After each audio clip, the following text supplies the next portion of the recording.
Good morning.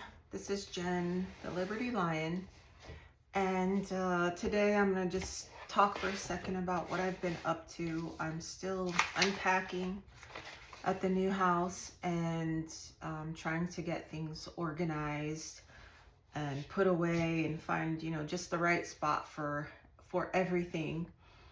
I started a company, an LLC, and I went out of state a few days ago and I just got back last night. But I went to talk to some people about providing a service to some big corporations, and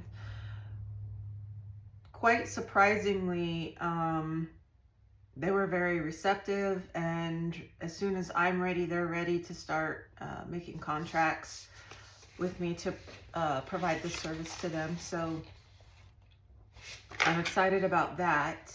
This company that I opened, I'm hoping to expand it into some larger areas to cover more of the same type of stuff, but more stuff. So different types of things, but the same sort of type of service. And to do that, I've got to study the Series 3 test, which is commodities trading. And I figure if I'm going to study it, I might as well get the certificate. So I'm going to be studying that. But today, what I wanted to talk about was categories and language, basically. It's all based around language. I have a few books here. This is not all of them, but a few books that I'm not going to take direct quotes out of, but are just things that I have been reading over the years that I'm going to sort of reference in the back of my mind, my memory, as far as how this all comes into play with each other. So there's a few books that I have that I haven't probably unpacked them yet, but just a few books here that I want to take information out of. But for the most part, I've shown you in past videos most of these books. These 3 books are new. Well, these 2 books are new, actually. This is The Power of Words, and there's a whole bunch of authors here if you want to just take a screenshot. And I get most of my books off Amazon. And The Way We Think, Conceptual Blending and the Mind's Hidden Complexities. This is a good book too.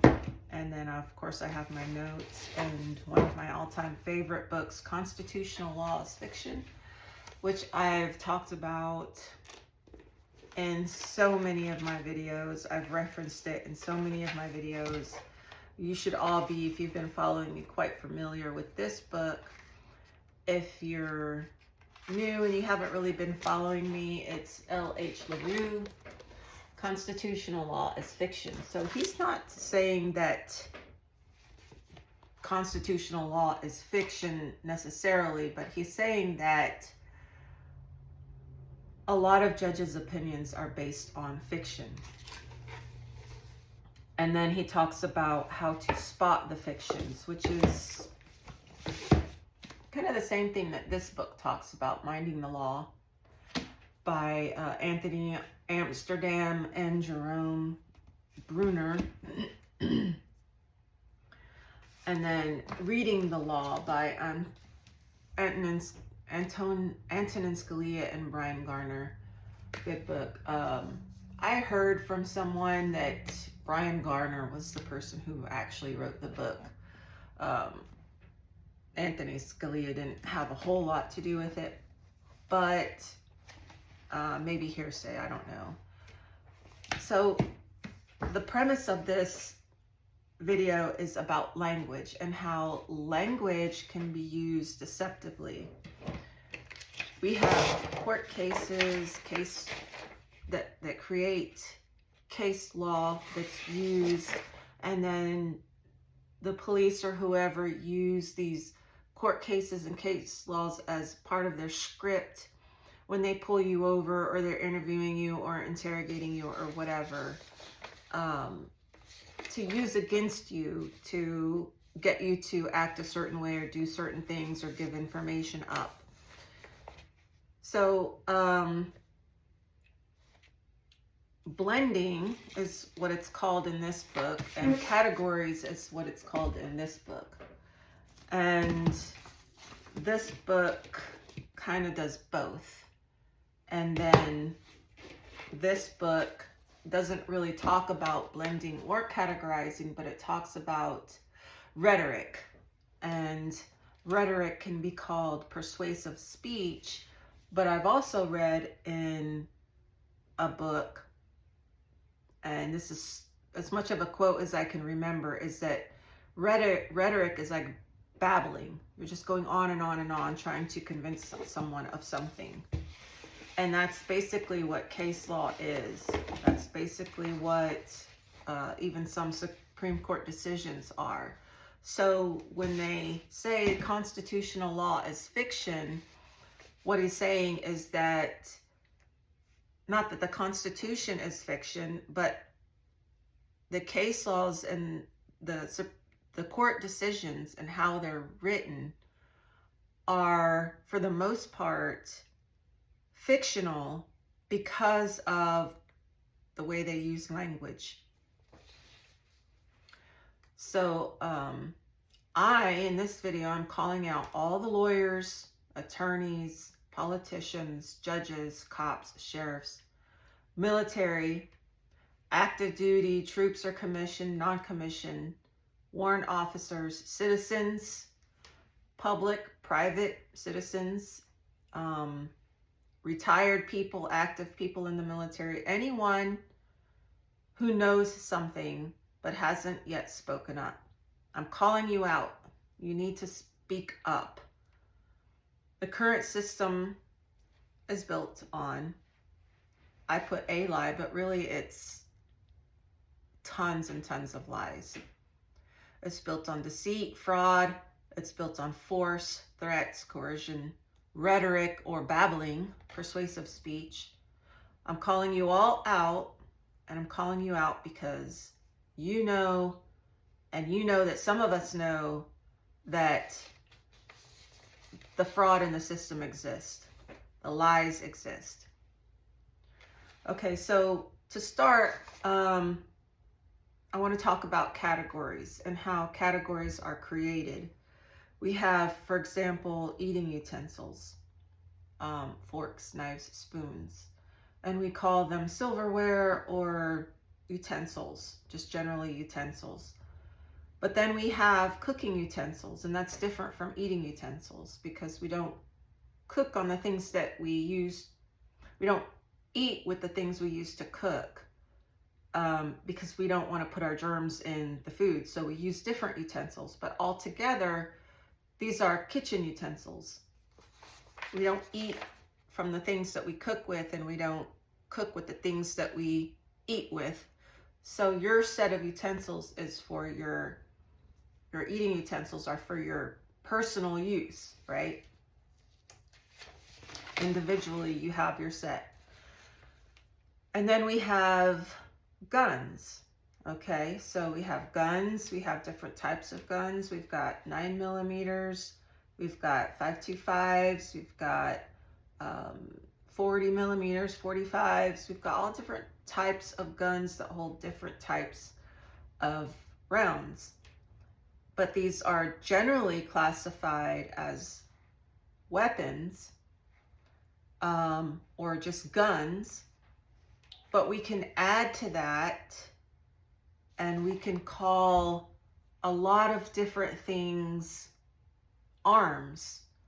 So arms, just like in the Constitution, the right to bear your arms, to roll up your sleeves and get ready to fight. Your fists, your muscle, your size, your pen, your paper, your sword, your power as a majority are all types of arms. Okay, so the right to bear arms is not only certain types of guns, and not only other types of things. It's not rifles. It's not for hunting.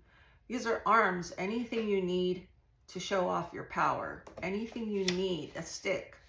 Okay, so we can classify all these things, guns, bullets, and arms, as tools.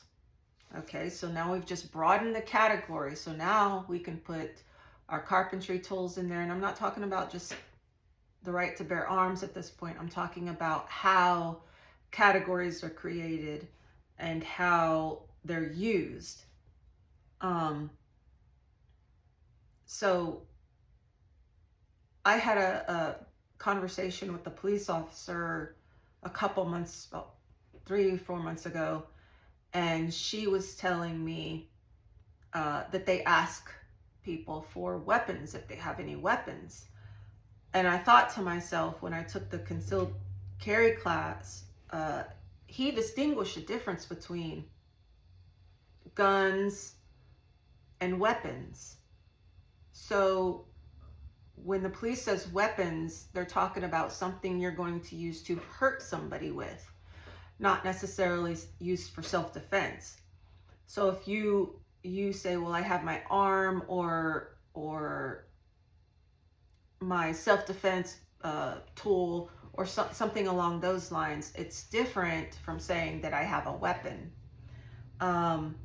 And this goes back probably to some case law somewhere that was written some kind of way that distinguished the difference between your right to protect yourself and you just going around hitting people or killing people. And they distinguish it, maybe, I'm guessing, as either an arm or a weapon. So that's the problem, right? Because the courts are taking things and they're just putting them in a bag, sort of like putting them in a bag and throwing them up and letting them land where they may, and then saying, okay, what can we take of all these things? What kind of general broad category can we put all these things under? So the way court decisions are made are oftentimes hypothetical and have nothing really to do with the actual situation. And I think that was written about in this book, where he says something to the effect that he had a bunch of law students get together and go over some court decisions and try to dissect them and figure out if they logically made actual sense in reality. And all of the ones that they looked at, and he didn't list the ones that he looked at, but all of the ones he looked at were flawed in some kind of way. The logic didn't play out. Some story didn't make sense. You know, the premises weren't supported properly.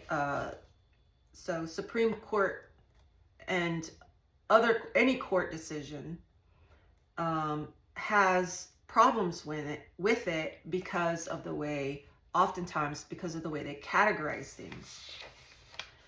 So we have, my books are Minding the Law,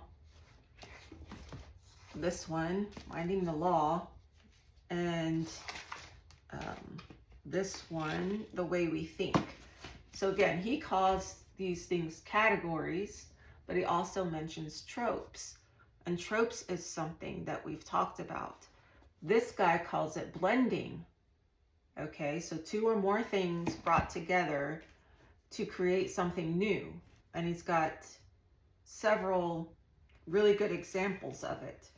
And this guy, even though he may not be talking politically or legally, he's talking just basically on language. And I got this book by reading The Power of Words, this book, which references this book. So I was sitting down reading this book and The Power of Words, right? So that has to do with blending and categorizing. And the problem is that they miscategorize and blend things wrong. They don't really make a lot of sense. And in Minding the Law, he says that a lot of these categories don't make any sense, and that categories are something that humans do to try to make sense of the world. But it's a completely fictional thing. It has nothing to do with nature. It has nothing to do with reality. It's all make-believe. Any category that you can come up with, it's all make-believe. It's all pretend. So this guy, LaRue, he talks about the same thing. He talks about how the legal system, if not for these fictions, which for now we're talking about categories, that there could be no law, legal system anyway, that the entire system stands on these fictions. He says, quote, "The proud towers of the law are built not on the level bedrock of fact, but on the perplexed terrain of fiction, that judicial opinions are filled with stories that purport to be factual, but that instead are fictional, and furthermore, that these fictions could not be eliminated without crippling the legal enterprise." Okay, so I don't think that fictions are necessarily a bad thing, but I think they can be used improperly and turned into a bad thing. I think it just all comes down to the way you categorize things, the things that you choose to blend together, and what the results are. Okay, so this book, chapter 2 on categories, he has this book is basically all about categories and how the legal system is built on all these categories and storytelling to support why they categorize these things in this way. And then this book, Blending. So this book is on categories and this book is on blending. The book is called The Way We Think, Conceptual Blending and the Mind's Hidden Complexities. Okay, so I'm just reading my own notes here. And he says, blending is done, this book, to bring two or more things to being one. So they often use metaphors to do this. It's like this. It's as if it's the same as this. And of course, we know that in other books that I've talked about, I think it's this one, Meaning. He says there is no such thing as something being like something else, because things are always different. Even if you have two plants that are the same species, they're still two different plants. So saying as if, and then using this in the legal system to support a point to get justice is fictional. And so you have to ask the question then, are we really getting justice if you're basing your decisions on things that aren't real? Okay, so and in this book, he talks about the three I's. Okay, now he's talking about the letter I's, but he does mention one of the letter I's being the third I. Okay, so I want to get into this more in another video, but he mentions imagination. The imagination is the third I, has allowed cops, judges, sheriff's attorneys, and so on to use the blending of court decisions. They put different things together to form some new category construed completely from their own imagination. A category where all people are the same, all the things they're doing are the same, and the way they're taxed is the same, the way they're treated is the same. They're all called citizens of the United States or drivers, so on and so forth. So the way this is done is like in certain codes. He's not saying this now, this is my interpretation. In codes where it says all human beings or all born alive or all vehicles or anyone who or all who or any money, any income, any tax, any driver, any operator, any person licensed, and so on and so forth. Okay, so again, we're not all the same. Some people might say, well, the law has to treat us all the same. It's not supposed to treat us all the same because we're not all the same. And to be expected to be treated the same is to be mistreated, because I'm not a truck driver and you may not be an airplane pilot, and I'm not a politician, but according to some people, being treated all the same would be like, okay, so now we all have to be treated like we're a truck driver or an airplane pilot, or airplane pilots have to be treated like truck drivers. And that's not how it works. So all these people and things and actions are not the same and should not be treated the same. And the laws do not include absolutely all, but only those who do those certain types of things. So all truck drivers. Okay, so yeah, all truck drivers would be treated kind of the same depending on the truck they drive.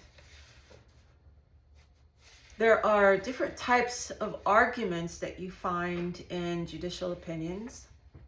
You have the analytical logic, decomposition. Well, under analytical logic, you have decomposition, pattern recognition, deductive reasoning, inductive reasoning, objectivity, and hypothetical testing. So to me, cops are like homeless people begging for consent, but with guns.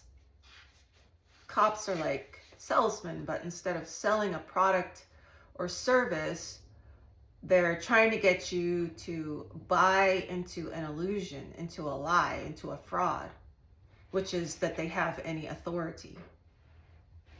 Cops need a warrant to search your home, but why does freedom and human dignity end with 4 walls and a roof? Why does freedom and human dignity end when you're among people who happen not to be your blood-related family? Why, all of a sudden, when you step outside your door, your ability to be humiliated by cops or judges or politicians, their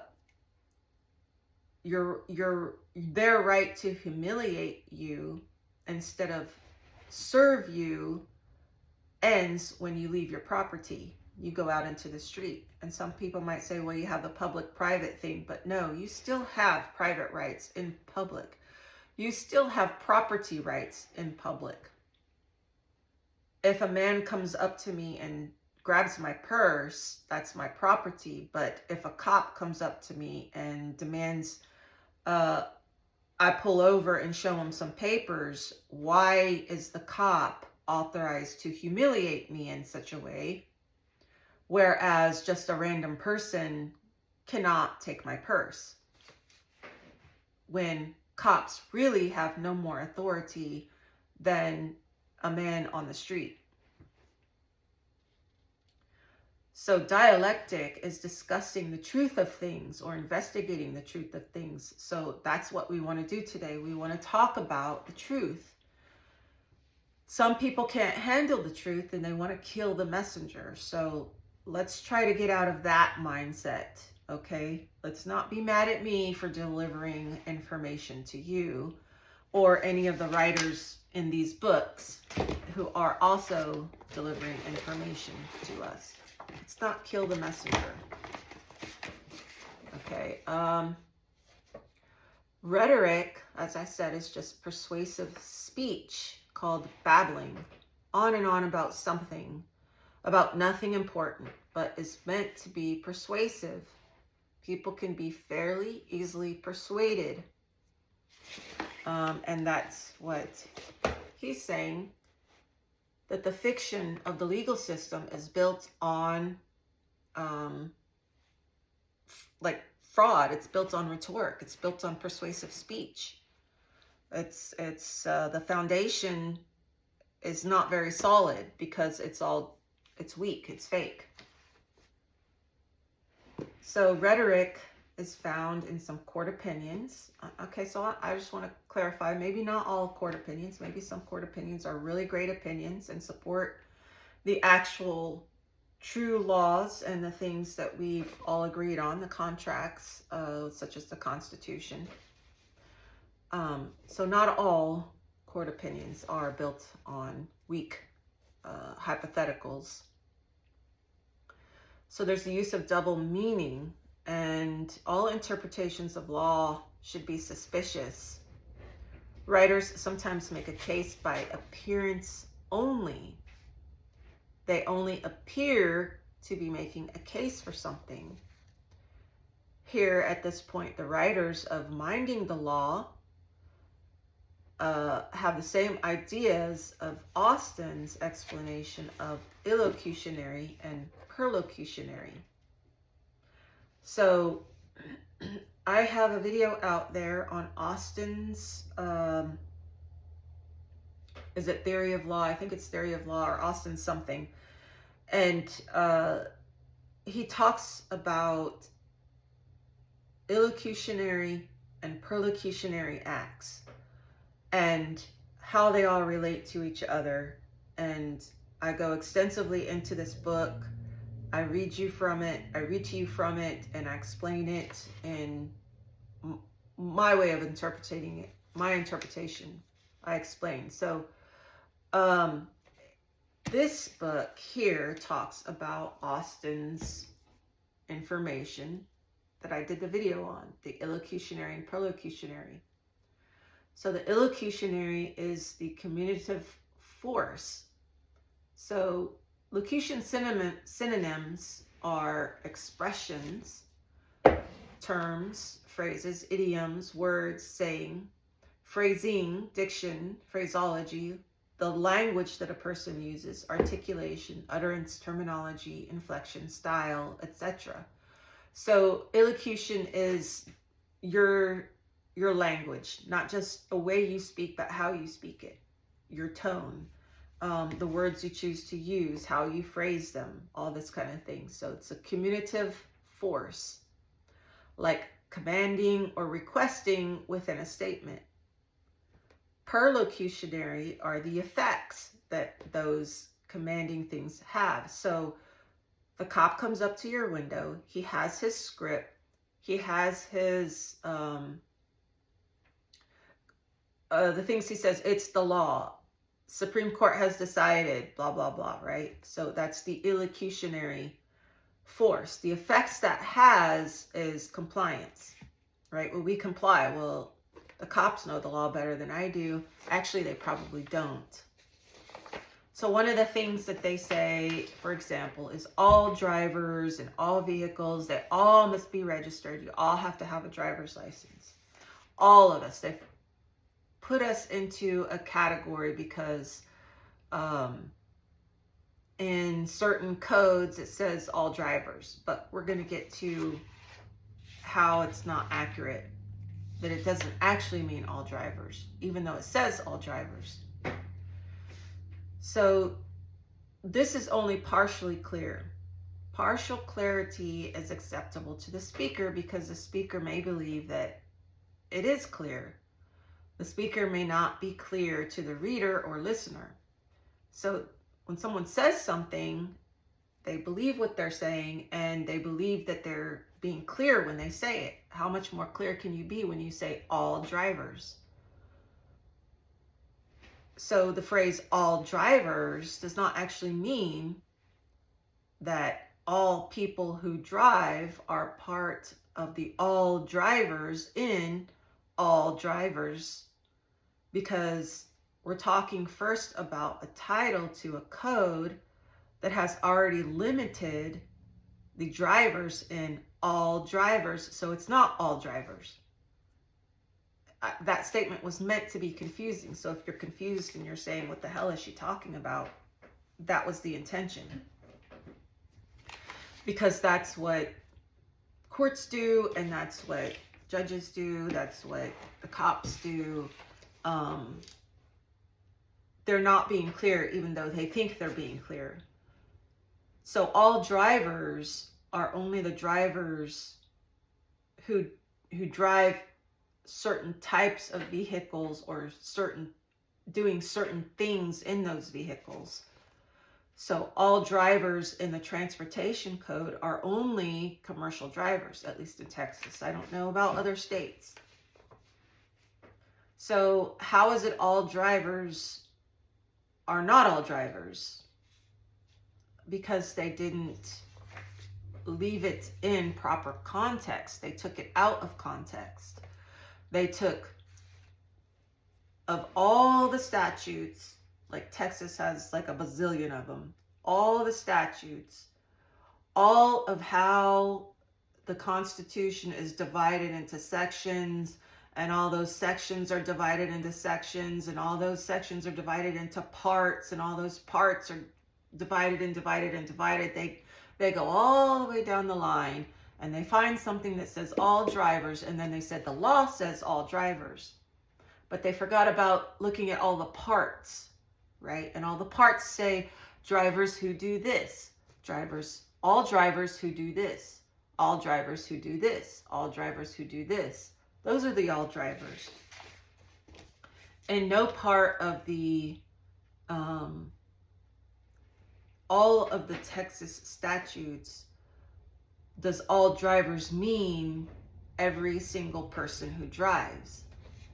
But it's meant to be confusing. It's meant for you to think intuitively, because a lot of intuition is wrong or is taught. People don't understand that intuition is taught.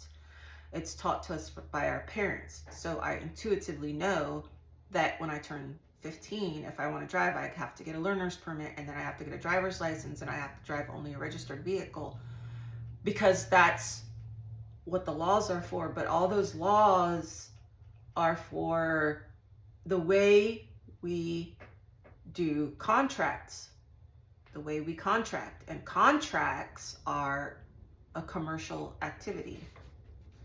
So if you're not contracting, you're not performing a commercial activity, then you don't come under all drivers. You're just a private person doing private things, and you're not regulated. To a great extent, you're not regulated. Of course, when you go out on the road, you want to follow the laws, the rules. So the transportation code, this is context. Okay, so all drivers is within the drivers of the transportation code.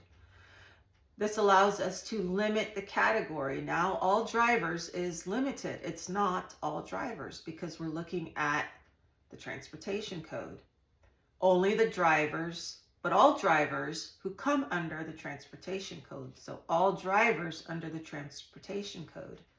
The rest of the drivers who are not under the transportation are a different set of drivers. And even though they're drivers, they're not part of the all drivers in the transportation code. You see how categories have created confusion and created a system where the cops stop you and say, well, aren't you a driver? You are, then your car's supposed to be registered. If you're a driver and you're driving a car, it's supposed to be registered. And this goes for a lot of things, a lot of different things. Not just drivers, but this is something I think people can easily relate to. So it's limited to what? The title has told us, those in transportation. Since we're now talking of the transportation code. So in the transportation code, it says all drivers. And you might think, well, the transportation code, that's for everybody because we're all we're all transporting. No, we're not. This is all for people who are contracted to drive. So in other words, you're getting paid to drive.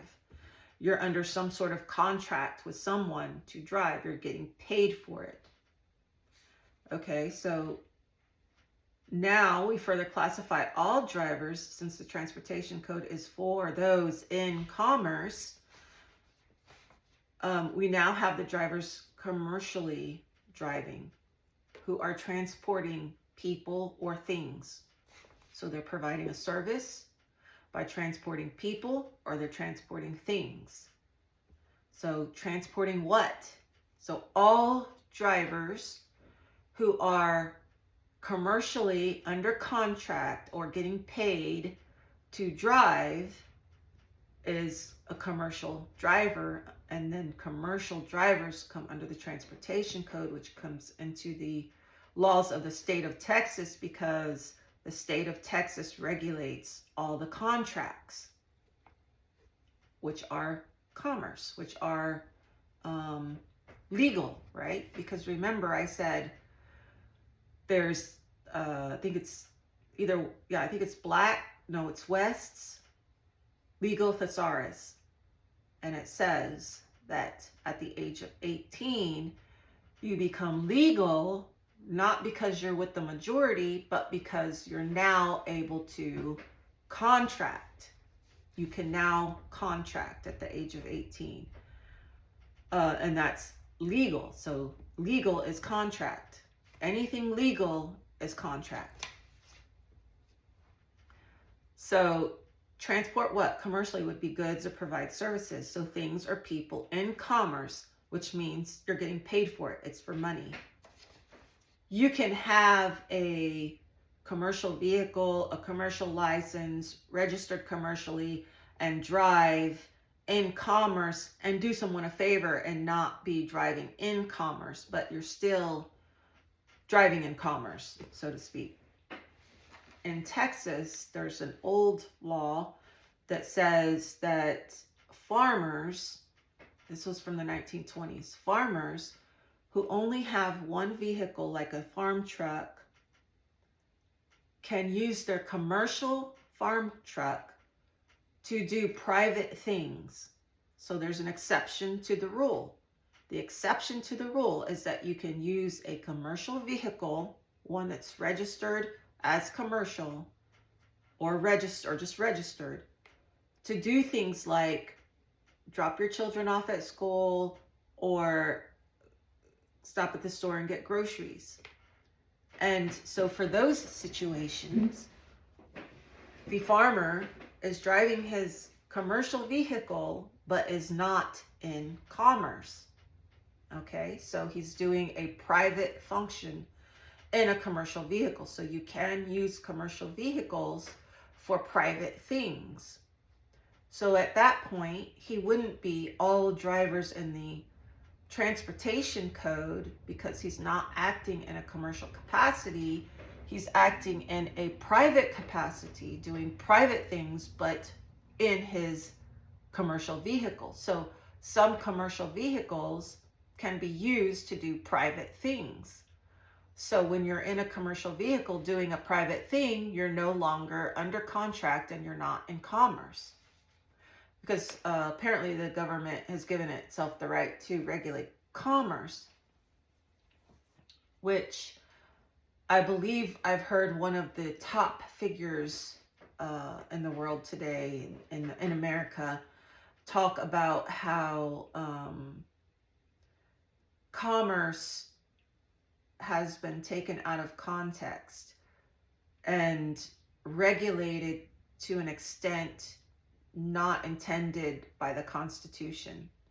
That the Constitution was supposed to make sure that the states didn't block each other off, and at that point it could send in the military to clear the blockade, to keep the free flow through all the states, not to get the states together to agree on how they're going to squeeze money out of people trying to do work through taxes and gas tax and road tax and tolls and all these kinds of things that they, you know, the UCC, they weren't supposed to do that kind of thing. They weren't supposed to restrict commerce. They were supposed to make sure commerce wasn't restricted.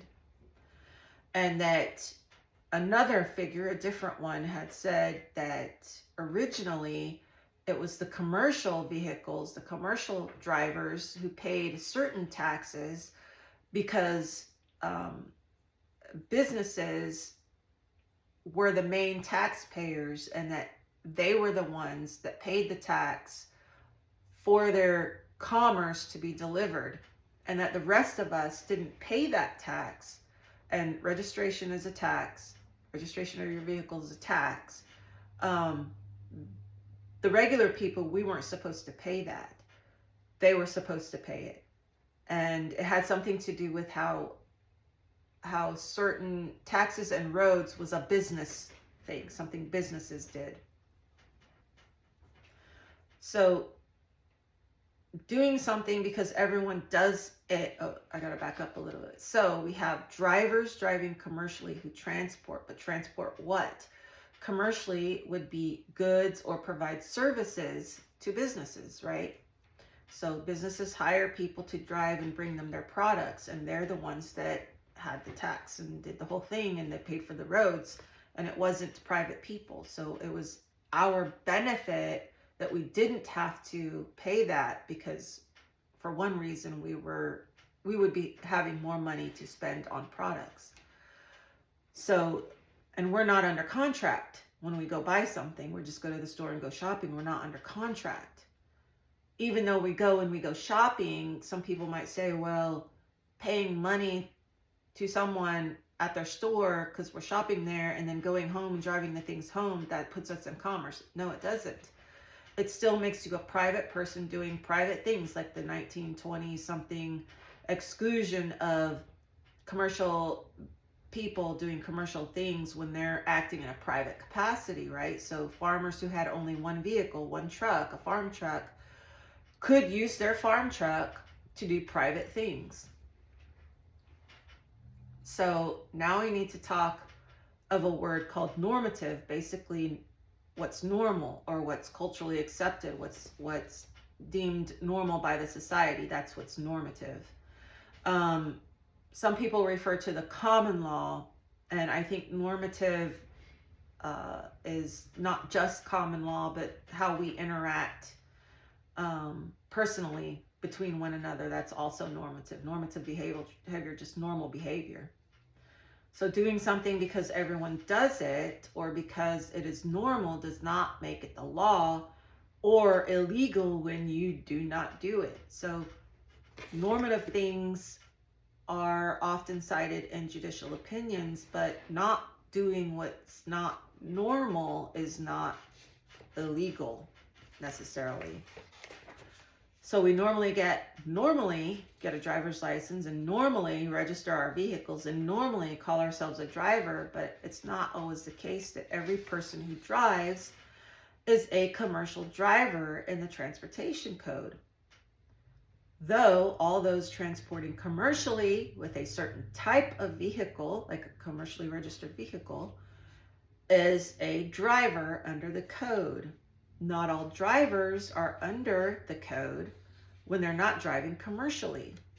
So you see, all drivers is not all drivers, but all drivers are certain people doing certain things, but all those doing those things in that capacity who are driving are all drivers. So you have to meet the requirement of the transportation code to be an all driver. What about the rest of the drivers? Okay, it's a little bit of a strange situation. So we have the idea of commerce, but what's commerce? Definition used today is not what the original definition was. It has grown either organically or forcefully. So organically just because it's just been done, or forcefully because of the case laws that these courts make, which are mostly fictions, right? The difference between what's commercial activity and what's not a commercial activity. So that's something that we need to realize. So this leads us to the public and private sectors. So your Secretary of State office is for all commercial stuff. The state of Texas is the commercial entity regulating commerce. If you're not in commerce, then you're a private person, you're in private. But you can be a private person driving along with the commercial traffic. So though the lines are a bit blurry because you have private business who qualify as having commercial activities. So how we categorize public and private is very confusing. It's been intertwined and the lines are blurred, and it's hard to make sense out of things sometimes. And that's partially because of lack of proper education, and partially because of the court opinions, because of the way the cops go out and they read their scripts that they've been told to read, which aren't exactly the proper language based on the court opinion. And most of it's just all fiction anyway. And to further the whole, to make the whole even deeper, why is it that the government is regulating contracts? Because there are private contracts too. So this leads us to public and private sectors, though the lines are a bit blurry because you have private business who qualify as having commercial activities. And then you have the services provided by the government, which are supposed to be completely public. But these days they're treated as if they're private. So like when J-Town Express goes around and does their auditing, what is it, the Fifth Amendment audit or Second Amendment, it's First Amendment auditors, whatever they're called. They go in with their video recordings and they're trying to record the buildings and stuff, and then the police come, and sometimes the police are really rough with them and kick them out of the building when it's a public building. So you're treating the public building as if it's a private building, and you're treating private people as if they're public. So next we just need to distinguish completely between private and quasi-public private. And that's something that we need to get into more in depth. But for this video, we're talking about how they've brought everything together, and now we need to pull it apart. We need to realize what they're doing. We need to see that these are fictions. So last, I think we need to talk about property rights and the fact that being in public does not make you public. That private people, while in public, still have private rights. Let's think about private rights as being natural rights, and natural rights include all natural rights, but summed up popularly, a life, liberty, and happiness. These include our property rights, no matter if they're movable or unmovable, and like land or a house, if they're unmovable, like land or a house, but also movable, historically called chattels, like today is our vehicles. Our vehicle is private property unless you're in commerce. Our bodies are private property. If these things are private property and inalienable, then a warrant must be in hand. I'm just thinking logically and being reasonable. I'm carrying the logic through. A warrant must be in hand if anyone wants to violate our rights. No matter if you've signed a contract or not, no matter if you're moving in public or if you're on your private property. That telling people or convincing people that they're on a road and that gives the police to violate them in any kind of way, I think the founders would call a humiliation to us. They would call it humiliating. That's what the British were doing. The property you have, now we're going to tax it. So if you have a chair, we're going to tax it. And that's basically what the government's doing. If you have a vehicle and you're operating in a private capacity, you're not getting money, you're not under contract, you're just going to the store, to a vacation, you're dropping your kids off at school, and you use that vehicle for private purposes, then shouldn't a cop have a warrant to pull you over, to take anything from you, to make any demands from you, or do anything? And if they do those things without a warrant, I think the founders would call that humiliating to us. They are humiliating us. So you're driving in your vehicle, and I say that because, and I use that word because one of the founders did use that word, and they said that the British have humiliated us. And the government today acts the same way the British did then. Tyrannically, they humiliate us like we're lesser than them. So you're driving your vehicle on whatever road, public, private, whatever. The vehicle and your body are private property. How can a police pull you over and make demands without a warrant? How can they do anything without a warrant? People have a number of reasons why and how, and none of them truly make sense, since they all allow for the violation of your private rights that you possess 24/7, whether in public or private. The moment you lose your rights is when you commit an actual crime.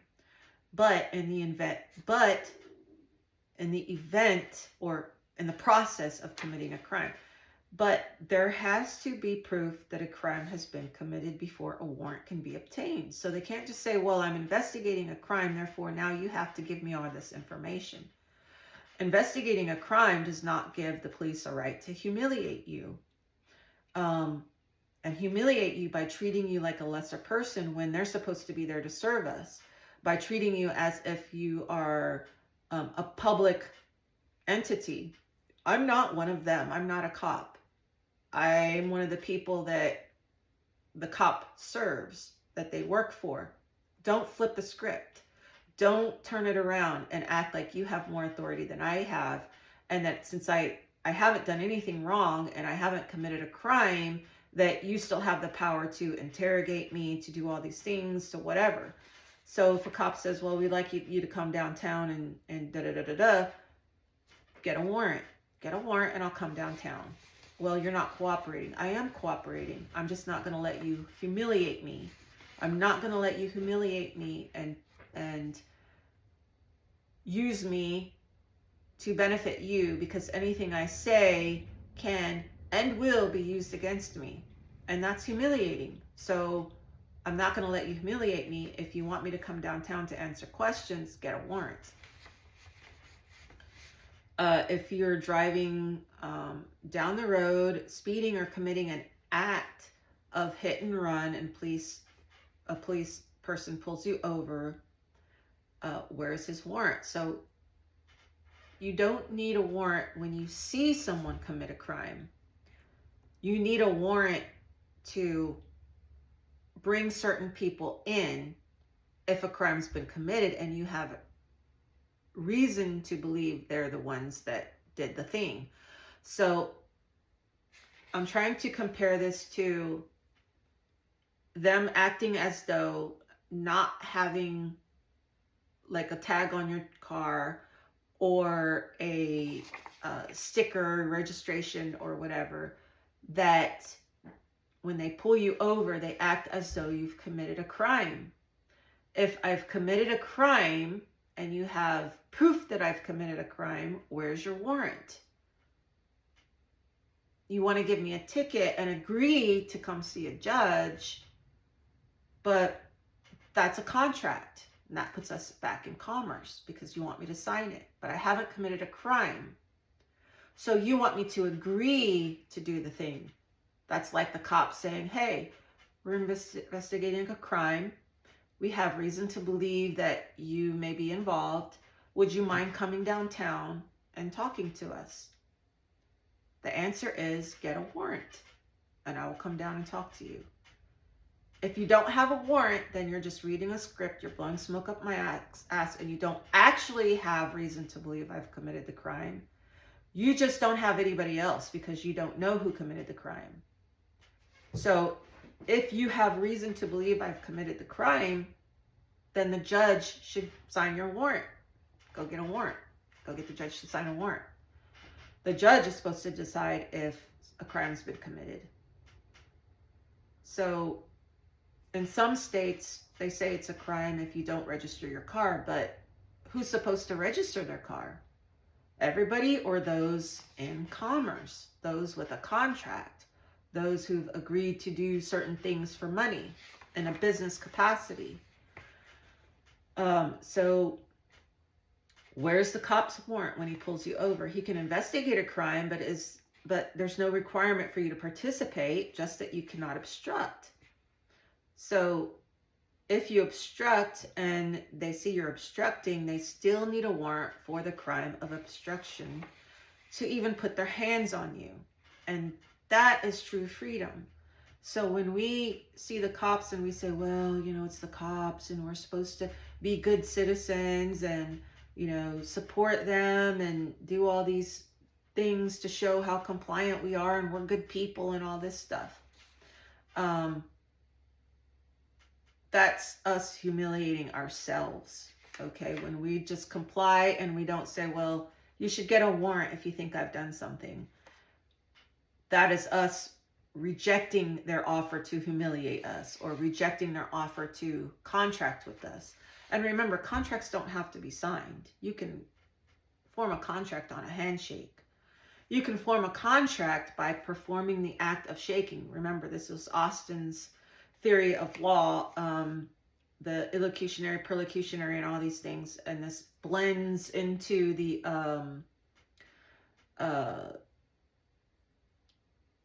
contract law and how we make contract. We can make contracts express, which is they write it down and we sign it, or implied, which means they asked us, hey, would you do that? And then we did it. So when a cop pulls you over and says, I need to see inside your trunk, he didn't tell you you had to open the trunk. He didn't say, I have a warrant to look in your trunk. He just says, I need to look in your trunk. I need to give you a ticket. You need to sign the ticket. I need you to sign the ticket. If you don't sign the ticket, I need to arrest you. I have to arrest you. I'm supposed to arrest you. I'm supposed to do this. I'm supposed to do that, because he has the things he has to do. But he's supposed to get a warrant, and that's on you. So your implied contract is when you sign the ticket. Now you've agreed and they have a contract, which is a form of humiliation, in my opinion.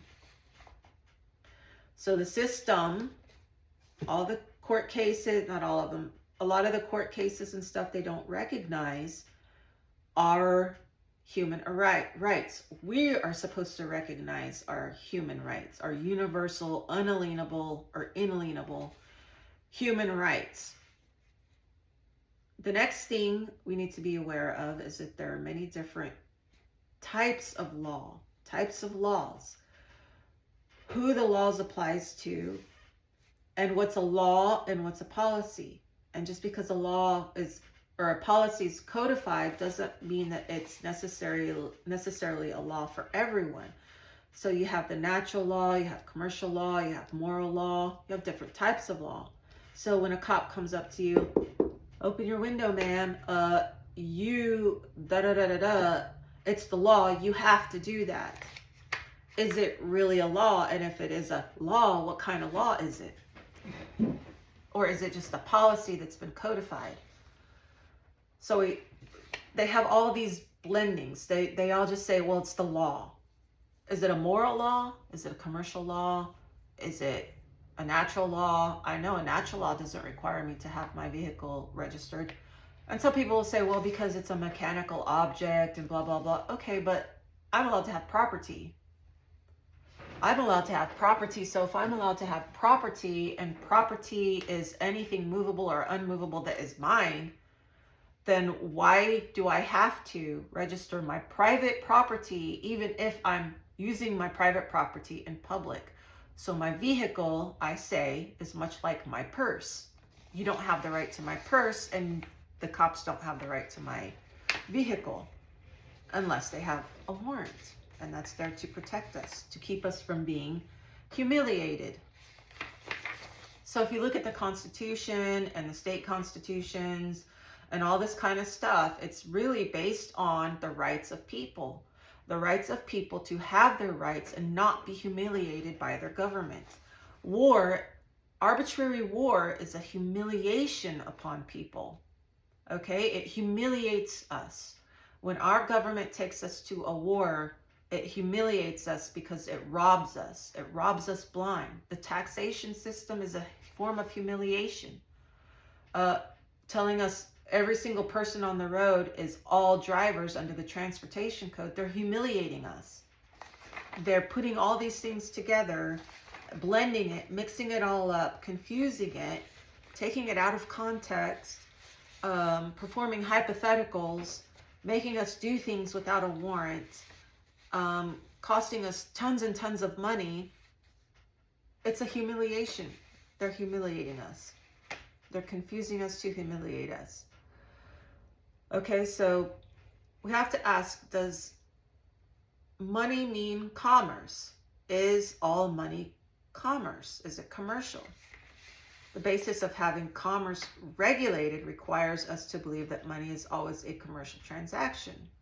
But what really is commercial or in commerce? If we look at generic definitions, we would come to the conclusion that anything bought or sold is in commerce or commercial transaction. But I deny these generic definitions, and I deny that they mean that all buying and selling makes for commerce. So there's an opinion out there, and I don't know who started it, that if you buy your car and then you use your car to go to the store and buy things, or go to the mall and walk around, or go on vacation, you're spending money, that brings you into commerce. And that's just not true.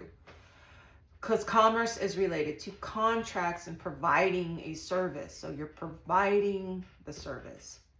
You're providing the service of transporting goods or people, or you have a contract with someone to have those things come in so that you can sell them to private people. Commerce is all about supporting private people in their private capacity, not to bring us all under public, even when we're private, and then tell us that we're also in commerce. Contracts are sometimes referred to as legal tender. Contracts must be legal and must be voluntary, which is legal tender. Now there's contract law, but there's policies as far as how contracts are written. So contracts and policies, I'm not quite exactly clear on. I believe policy is how the contract goes about being made and how it's all done. And then once the contract is signed, it becomes sort of a law between those two people or parties. And then it's administered in courts. The problem is that the courts don't distinguish between the type of people and the situation. So it could have a private person being brought in for not having like a driver's license when the license is a class C for small vehicle or a class CDL for large vehicle, who's not driving in commerce but has the C driver's license. So then the courts don't distinguish these people, that this was a private person with a class C driver's license. So when we're reading the case law, it has blended private with public. It has blended military with non-military back in the old days, okay? When some of the courts would bring in military people and mix it with the laws of the state, and then they don't say, well, this was a military person off a military post in a state committing a state crime, as opposed to this was a non-military person in a state committing a state crime, or a non-military person in a state on a military post committing a federal crime, so on and so forth. They never distinguish. As far as I can tell, they don't distinguish. And that's another form of humiliation, because then you're thinking, well, I'm reading the case law and it says this, and if it says this, that's what it means. And so people have to do these things so that we, comply with the laws, but then it's talking about two different people in two completely different situations. But because then they don't make the distinguishment, they just make it a broad category. Now everybody thinks they're all included in it when they're not. So contracts must be legal and must be voluntary, which is legal tender. And I've talked about this in my videos, that legal is contract, tender is voluntary, legal tender.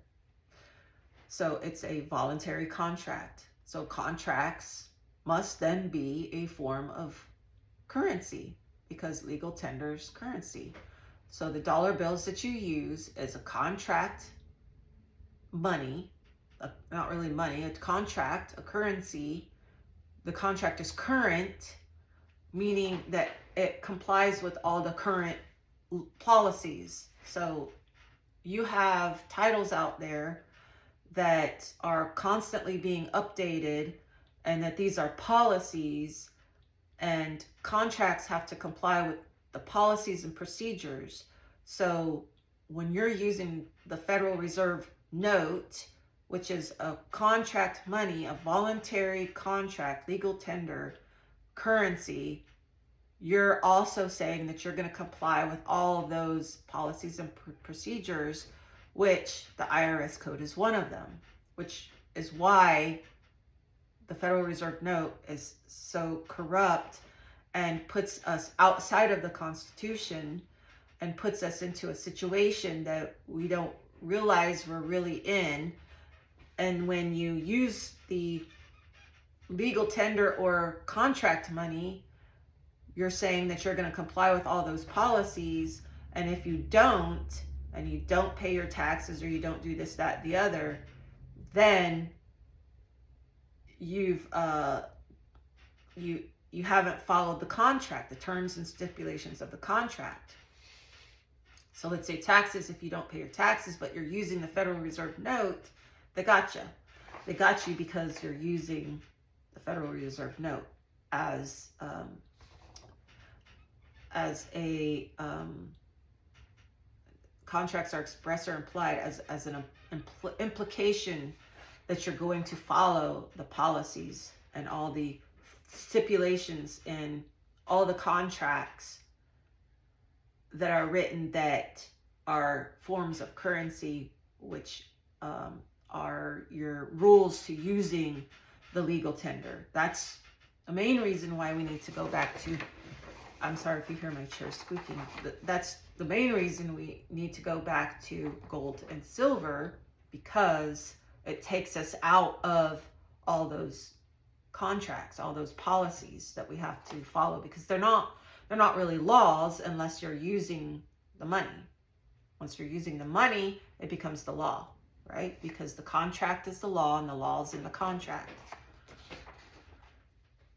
To say the phrase commercial contract seems like a tautology to me, since contracts are legal tender and commercial things are contracts, and so commerce is legal tender or contracts. So the City of London is a commercial city or commercial district. Washington, D.C. is not a commercial district, but the City of Washington is.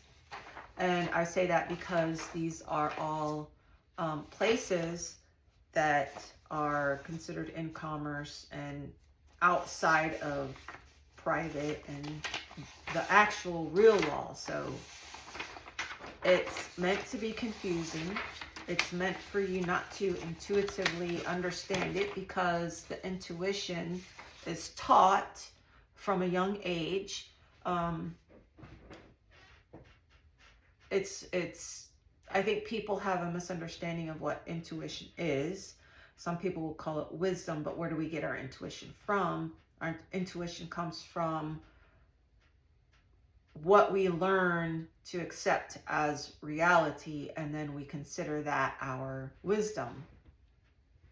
But a lot of times what we learn is the opposite of reality. It's taught to us so that someone else could take advantage of us, or some system could take advantage of us.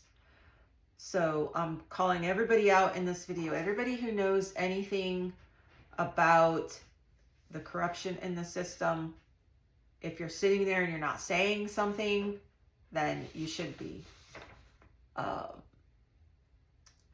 I've made a few little notes here, and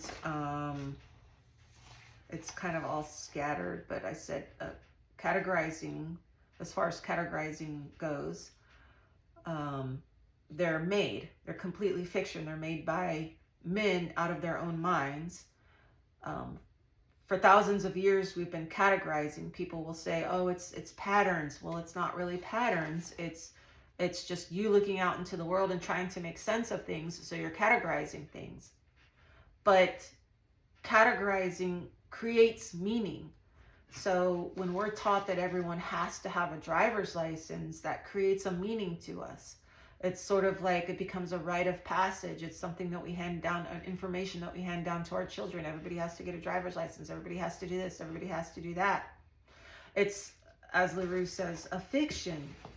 All these contracts are fictions. They're part of the legal system. They're based on wrong things, faulty logic, lies, basically. But it creates meaning to us. It creates a world, an altered reality. Okay, so number 3, I said imply a world, or creates a world. So it creates a whole different thing, different from what is real. So what the founders created is completely different from what we have today. Number 4, I put have particular functions, and this is just little things I've written down as I'm reading my books. They have particular functions, so they serve a purpose. So this alternate world or alternate reality, these fictions they've created, serve a purpose.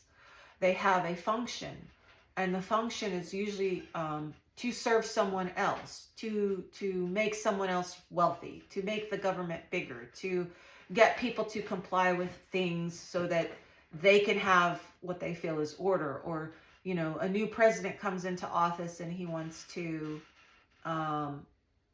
make his mark on the world. So he does all these things and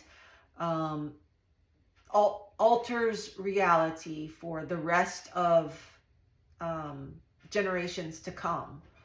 And if you go back and you watch some of Chase Hughes' videos where he's talking about LSD and all these other like lasers on the wall and how it's code, and you know, doing ayahuasca or whatever, that you see a little bit of truth when you do those things, and then you realize how screwed up our world is, that this is not reality, this is not real. And that's sort of a different type of situation, but it's kind of the same in that men and women, governments, religions, all these different, you know, wealthy people, institutions, advertising, it's all creating another reality, which is, you know, matrix stuff.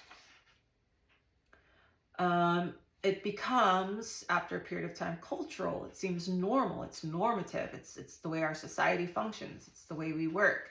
Well, everyone has to obey the law, and the cops tell you what the law is, and the cops will tell you have to do this, that, and everything else. And the judges write their opinions based on faulty logic and all these other things, but they become normal to us. They just become the things that we just do, and we don't question it. We don't think about it. And we just go from one day to the next living in someone else's idea of what is real.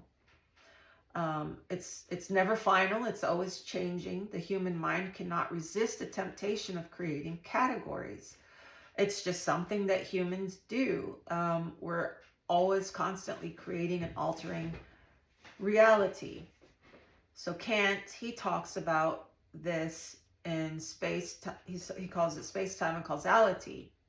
Their internal experiences versus a reality without perception. So reality without perception is what is absolutely, fundamentally, objectively real, and not something humans have made up.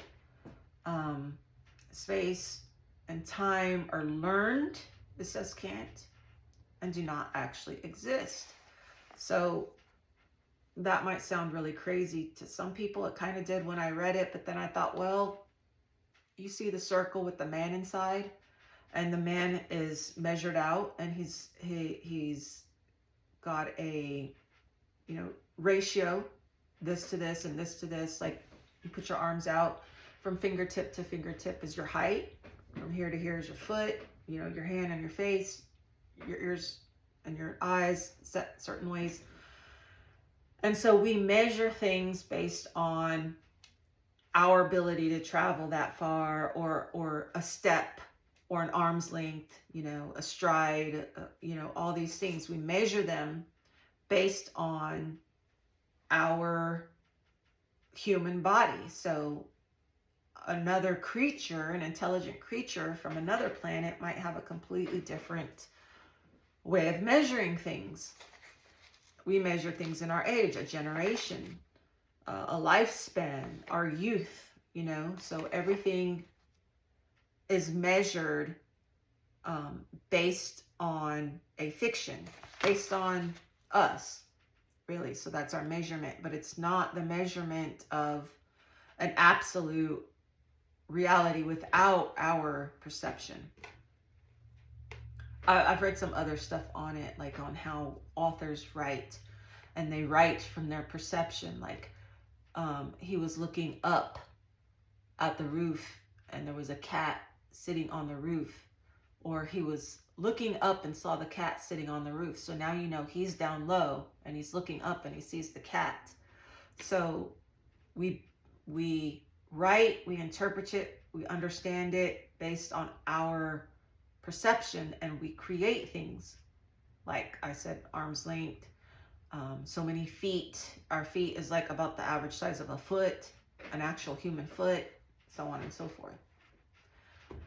So causality is succession of events from what is subjective, and then he goes into phenomena versus nomina. So we know things based on how they appear to us. Some say there's no such thing as patterns. Reality, some philosophers claim, is not accessible to humans, although Kant says they do exist, like a true absolute reality. And category becomes learned and is the driver of so many of our perceptions, so many of our ideas of what reality is. So again, dialectic is the art of investigating or discussing the truth of things. So to find truth by looking into opposing ideas. So that's what we're doing here. We're looking into an opposing idea. We're talking about categories and blending, and how the legal system is based on things that aren't just, they're just not real. They're just complete fictions. They mean something to somebody, but they don't mean anything to anybody else. And what you say is not what I understand, and what I understand is not what they understand, and all these things are blended and confused in the blending. The blending becomes confusing to us, and we don't quite get it because we're too busy trying to keep our heads above water. We're too busy worrying about whether we're going to go to war with Iran, or if we're going to go to war with Russia, and tariffs, and how much things cost, and all that kind of thing. So to end this video, I'm going to talk about, just for a second, Wendell Johnson, and this is called People in Quandaries. He says that in cultures where the language is different from English, the Indians, for example, do not have a word for stuttering. And so there is no Indians of this particular tribe that has no word for stuttering. There are no people who stutter. And so he has to bring up he doesn't have to, but he brings up this idea that we create our reality based on our language, and we create categories, and categories are a completely fictional thing, and it's something that humans do naturally, but it's also just something that we completely make up out of our third eye, our imagination. We imagine things and then we categorize them. We categorize them so that we can feel like we have some sort of control, I guess, over our lives, our situations. But that's the same thing that the government does, or judges and cops and all these people. They're categorizing things to put you in this pocket or that pocket or that pocket, because they want to control everything, including private people, which they're supposed to have no control over. And that brings us to states. So we have 2 states. These are different categories of states. We have a commercial state, which is public, and we have a private state, which is the republic or commonwealth. So there's other people who will call it game theory. Categorizing through the courts and the cops and stuff is a type of game. It's gaming. They're gaming the system, is what one guy says. When they do this, they're gaming the system. And if you start thinking about all these categories and doing things the way they do them and how they say things the way they say them, they're altering our reality because they're trying to game the system. Okay, so with that, I have a lot of work to do today. I'm still writing my policies and procedures for employees on my company that I've created, and I've got other paperwork to do and lots of stuff around the house, but I'm gonna get some reading in whenever I can and share another video with you. Hopefully do some shorts. I wanted to do some self-defense stuff. I don't know if I'm gonna get around to that, so I wouldn't wait on that. But so with that, I bid you farewell. Like, share, and subscribe. I hope you got something out of this video, something interesting at least. Sorry it's so long. It's almost an hour and a half. I apologize. But have a good day. Share the information. Maybe you can narrow it down to share with your friends and just say things like they're gaming the system, they're recategorizing, they're trying to create realities that they can benefit from. Okay, so I'm going to go finish drinking my coffee, and you guys have a great rest of the day, rest of the week, rest of the year, and I'll catch you around sometime.